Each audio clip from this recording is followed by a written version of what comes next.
Halo, pada kesempatan kali ini saya akan membahas satu lagi teori dan metode analisis wacana, yaitu kali ini saya akan membahas tentang analisis wacana kritis dari Norman Fairclough.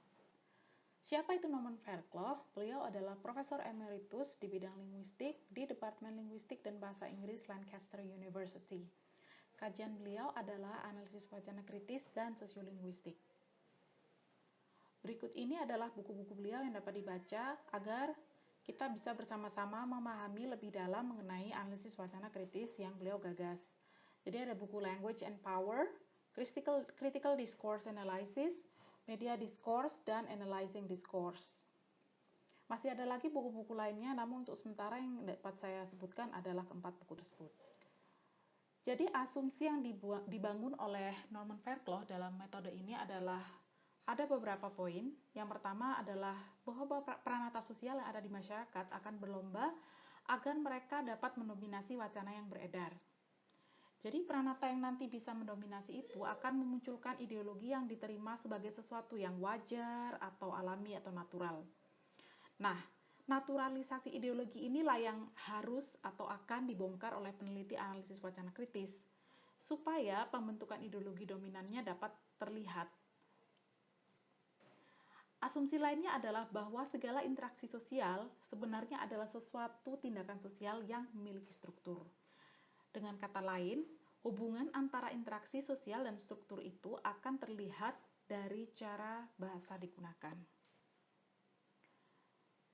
Maka tujuan analisis wacana kritis adalah melakukan investigasi secara kritis terhadap ketidakadilan, yang mana ini tersirat di dalam wacana. Dengan demikian, seorang peneliti analisis wacana kritis haruslah berupaya untuk bisa melakukan perubahan sosial supaya kekuasaan yang tidak merata atau tidak seimbang itu bisa berubah menjadi relasi yang lebih seimbang. Jadi, peneliti analisis wacana kritis harus selalu diharuskan berpihak kepada pihak yang lemah atau yang dilemahkan. Level analisisnya. Sekarang kita akan membahas level analisis dalam analisis wacana kritis Norman Fairclough. Yang pertama, dimensi tekstual. Di sini adanya koherensi dan koherensi. Ini ada kesalahan cetak ya, jadi bukan koherensi tapi koherensi.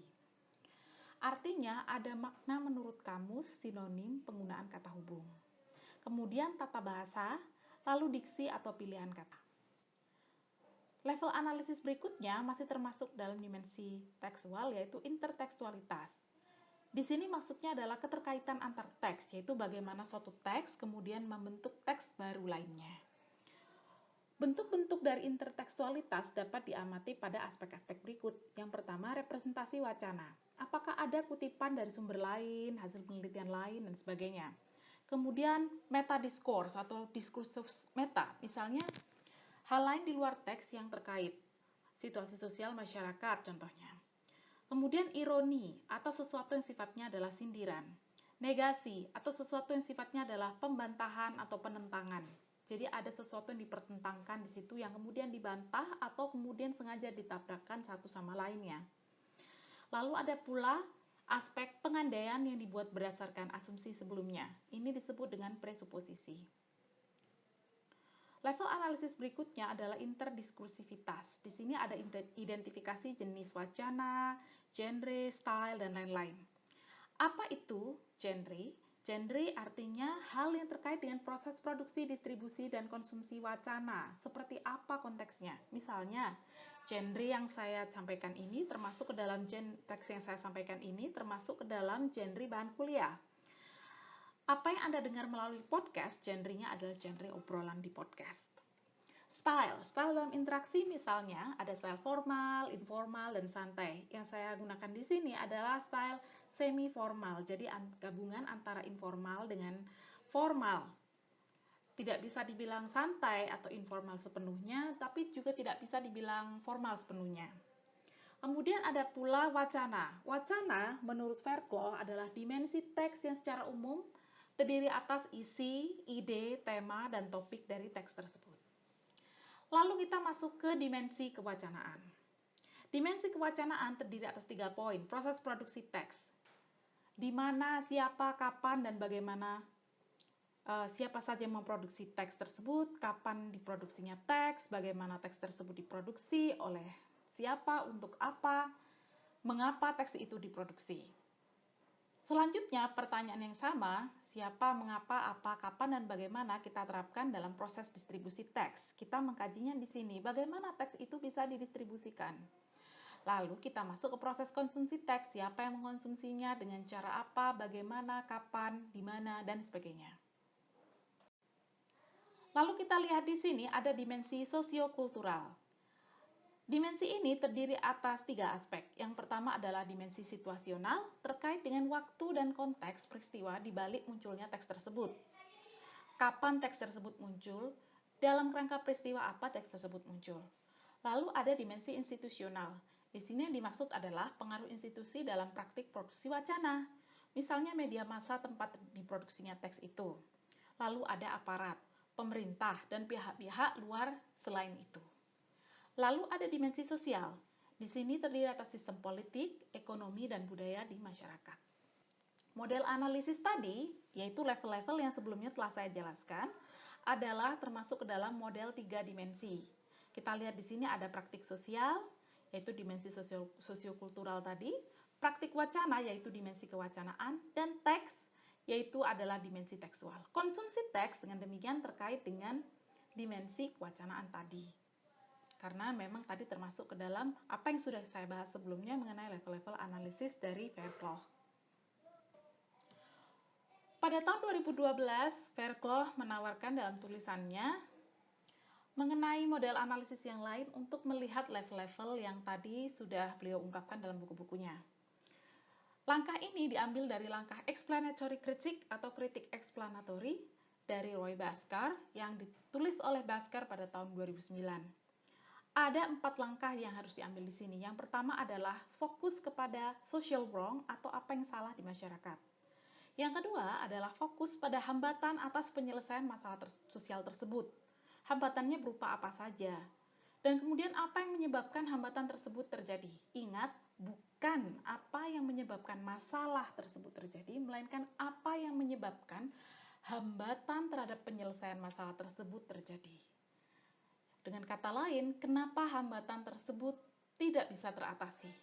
Jadi bukan asal atau sebab dari masalah. Ketiga, baru kita fokus pada penyebab mengapa masalah sosial tersebut terus seolah-olah dibiarkan terjadi atau bahkan dianggap perlu untuk terjadi. Memang kedengarannya aneh, tetapi karena wacana itu pada prinsipnya adalah naturalisasi ideologi yang tadi sudah kita bahas sebelumnya, seringkali sesuatu itu dianggap natural, padahal itu belum tentu sesuatu yang benar, atau bahkan sesuatu ini justru jika dibiarkan berlarut akan menyebabkan masalah yang terus berkepanjangan. Lalu ada fokus pada relasi dialektik semiosis yang terkait dengan masalah sosial tadi. Di sini maksudnya adalah penggunaan kata, simbol, gambar, dan sebagainya yang terkait dengan masalah, dan apa saja peluang yang ada agar masalah sosial tersebut dapat teratasi. Contoh dari analisisnya dapat saya kemukakan sebagai berikut. Kita mengambil teks yang dicantumkan atau yang dimunculkan dari portal berita Detik News pada tanggal 24 April 2020 terkait dengan larangan mudik. Teks itu berbunyi sebagai berikut, bisa Anda baca.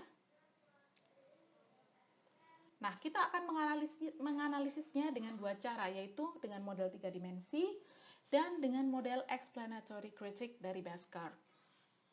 Sekarang kita akan memasuki cara analisis dengan model 3 dimensi dulu. Kita lihat dari dimensi tekstualnya.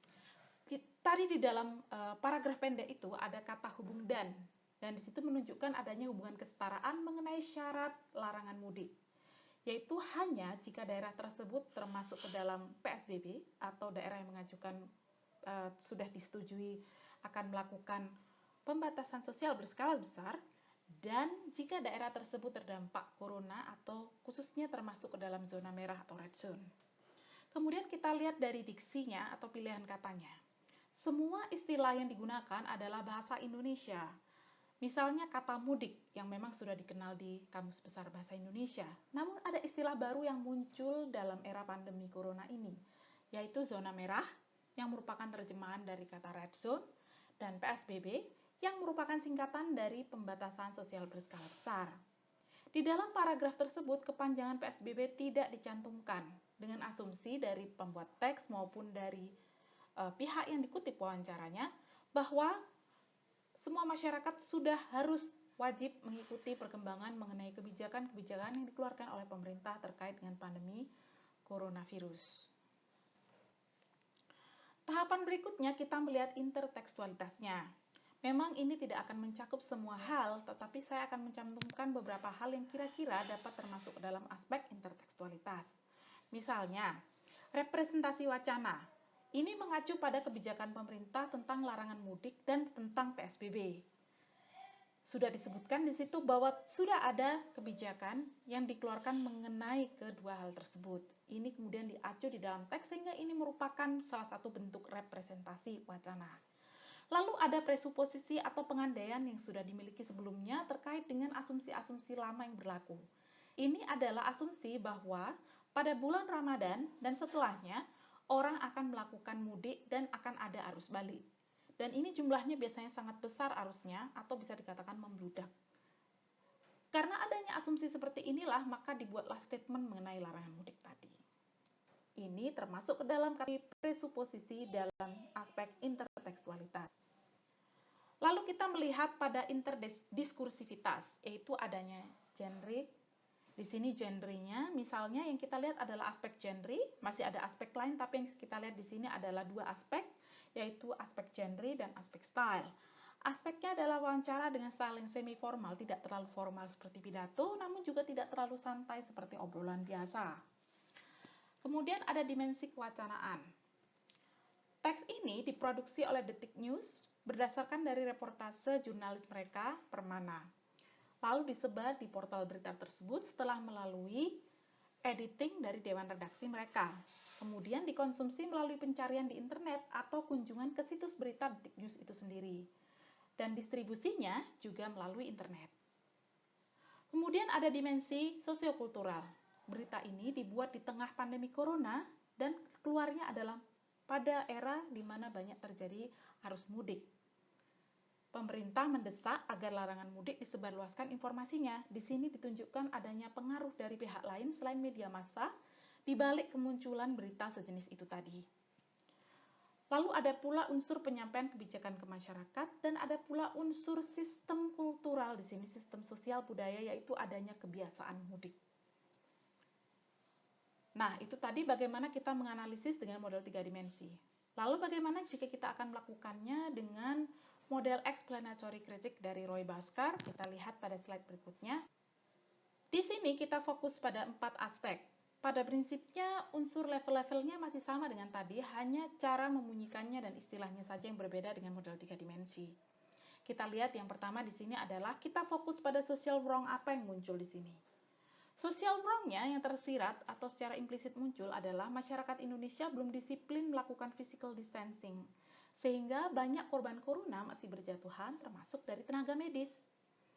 Hambatan penyelesaian masalah sosialnya terdiri atas ketidakdisiplinan. Yang penyebab hambatan ini terjadi karena pemerintah tidak berhasil atau belum berhasil menjangkau masyarakat arus bawah sepenuhnya. Mungkin karena menggunakan banyak istilah asing pada awalnya sehingga mereka merasa terasingkan dengan hal itu. Juga karena banyak mengutip otoritas yang dianggap global atau asing semacam WHO. Maka asumsi yang muncul adalah ini hanya untuk kelas-kelas sosial tertentu saja. Sehingga ada semacam penolakan yang belum sepenuhnya bisa teratasi. Lalu ada pula sikap egois sebagian anggota masyarakat dalam hal mudik. Jika kita mencermati, maka larangan ini dibuat karena pemerintah mungkin sudah dapat memastikan bahwa banyak orang akan tetap mudik jika tidak ada larangan tegas untuk mudik.